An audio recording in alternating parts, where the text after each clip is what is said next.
Ծրագրում առկա են հետևյալ բաժինները՝ անվանացանք, գործընկերներ, կշեռք, մուտքեր, վաճառքներ եւ հաշվետվություններ։ Սկսենք անվանացանք բաժնից։ Անվանացանկում նոր ապրանք ստեղծելուց առաջ կարող ենք ստեղծել ապրանքների խմբեր տարբերակելու եւ ավելի հեշտ գտնելու համար։ Դրա համար դիմում ենք «Создать группу» հրահանգին եւ բացված պատուհանում լրացնում խմբի անվանումը։ Նաիменование բաժնում կգրենք խմբի անվանումը, օրինակ տնտեսական ապրանքներ։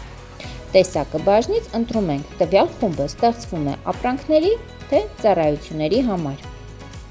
Եվ «Записать и закрыть» հրահանգով հաստատում ենք մեր խումբը։ Այնուհետև ապրանքը ծրագրում գրանցելու համար դիմում ենք «Создать» հրահանգին, որից էլ բացվում է ապրանքի գրանցման քարտը։ Արտիկուլը լրացվում է ըստ հայեցողության, սովորաբար կարճ կոդեր են ապրանքները ավելի հեշտությամբ գտնելու համար։ Կարող են լինել տառային, թվային եւ երկուսը միասին։ Խումբ դաշտից ընտրում ենք այն խումբը, որը ստեղծել էինք նախապես, կամ կարող է տվյալ ստեղծվող ապրանքը լինել առանց խմբի։ Տեսակ դաշտից ընտրում ենք, թե ինչ կատեգորիայի է պատկանում, ապրանք է, թե ծառայություն, այնուհետև լրացնում ենք հատային է, թե քաշային։ Անվանում դաշտում լրացնում ենք տվյալ ապրանքի անվանումը։ Հաջորդ կարևոր դաշտը դա ADG կոդերի դաշտն է։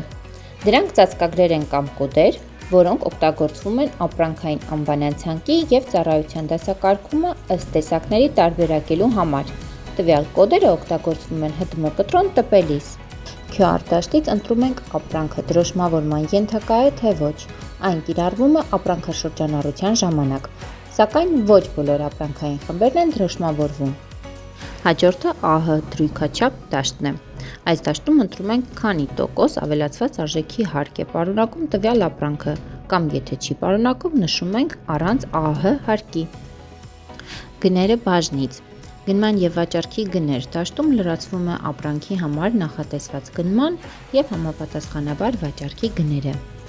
Այս օրինակում կնշենք, որ տվյալ ապրանքը գնել ենք 250 դրամով եւ վաճառում ենք 360 դրամով։ Գները լրացնելուց հետո սեղմում ենք գրանցել հրահանգը լրացված տվյալները պահպանելու համար